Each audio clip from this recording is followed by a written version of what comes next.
जय जगन्नाथ जय माँ काउरी। आज राजसुनाखला महोत्सव सभापतित्व करुछंती मान्यवर बाचस्पति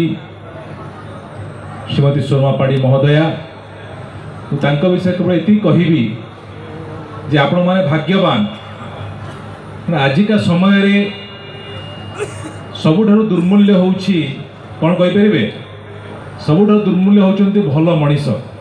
सबकिछि आपण माने पाइबे किंतु भल मनीष पाइबा कष्ट। एवं आपणकर विधायिका भाव में आपण जड़े एत भल मनीष पाइचंती जहाँकर सुंदर व्यवहार एत आमायिक एत स्नेही समस्त विधायक माने विधायक माने जो माने अछंती समस्त उपलब्धि करती समस्त प्रति जो भाव में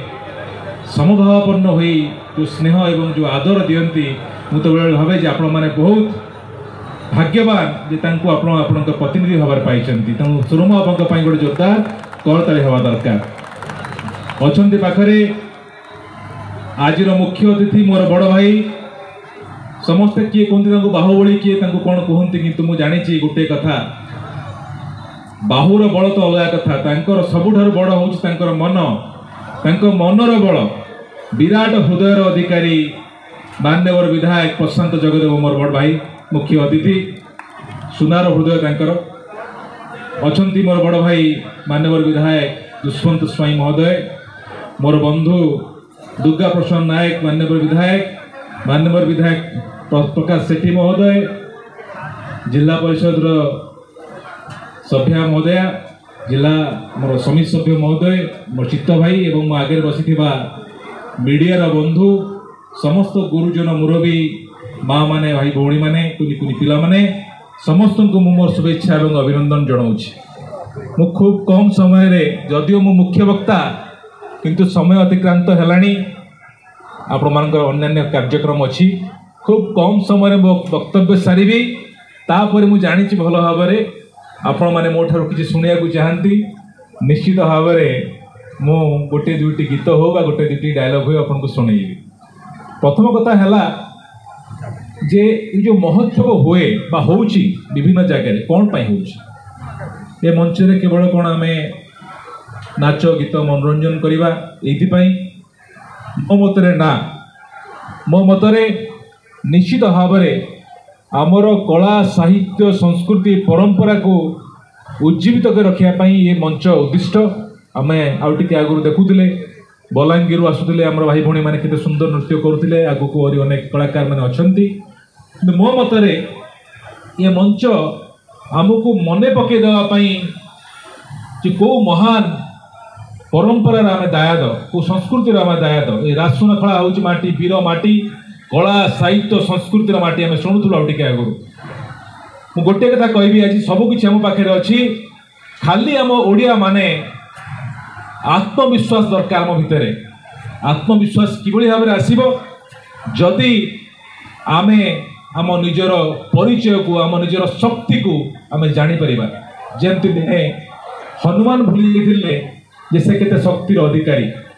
तांको जाम्बवान मने पकेले एवं हनुमान गोटे विराट बड़ लंफ देले समुद्र डेइले माता सीता खबर आनिले लंका दहन कले। आम आजिकल भूली जाइए आम शक्ति कौन समय थिला ये ओडिशा ये उत्कल ये कलिंग ये उग्र देश गंगा ठारू गोदावरी पर्यंत परिव्याप्त थिला। ये माटी कला साहित्य संस्कृति रे सारा विश्व को जे आलोक देइछि व्यवसाय जे सारा विश्व में पहुंची से थिला हमर ये ओडिशा ये उत्कल ये कलिंग एवं आज मध्य ये माटी तले अजस्र संपत्ति अच्छी। मु गोटे कथा कहबी इतिहास ओडिशार इतिहास को आम समस्त केवल आमे नुहे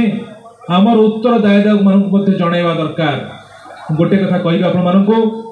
यही माटी जड़े पुओ थे ना हूँ कौंडिल्य कौंडिल्य जड़े साधव पुओ थे प्रति वर्ष सी जाभा सुमात्रा बर्तमान जोड़ा काम्बोडिया अच्छी कम्बोज द्वीप सेठी से व्यवसाय वाणिज्य करने को जाती थरे व्यवसाय वाणिज्य करने को गला बेले कम्बोज ठारे बर्तमान काम्बोडिया ठारे नौकाटी खराब हो गला से समय रे कंबोज द्वीपरे नागा डायनेस्टी नागा शासन माने शासन करुले सैन्य माने भाविले जे ये बोधे शत्रु पक्षे आसछन्ति हमकु आक्रमण करिया पई से माने जेतेबेले कौंडिल्यंकर नौका को आक्रमण कले कौंडिल्य आमर ओडिया पुओ कौंडिल्य वीरत्वर सहित से लड़ाई कले और सब सैन्य मान परास्त कले ताकू देखी नागा बा नागा डायनेस्टी जी राजकुमारी थिले तांको ना होची सोमा सोमा कौंडिल्य को विवाह प्रस्ताव देले एवं कौंडिल्य तांको विवाह कले एवं राजांकर कहीं पुओ नथिबारु कौंडिल्य से साम्राज्यर राजा हेले एवं विराट बड़ कंबोज साम्राज्य स्थापना कले ओडिशारू शिल्पी कारीगर मानकु नहीं सबुठारु बड़ हिंदू मंदिर कंबोज ठारे बा काम्बोडिया ठारे से प्रतिष्ठित कराइले ये हूँ आम इतिहास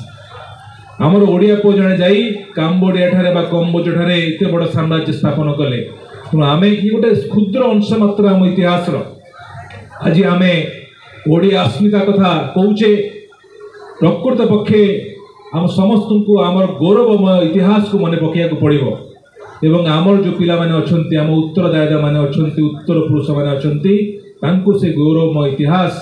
को जणैया पड़ो जे सेही वीर माटीर संतान आमे तेणु आमे समस्ते गर्वर कहवा दरकार जे आमे ओडिया। बहुत बहुत धन्यवाद। नमस्कार। वंदे उत्कल जननी।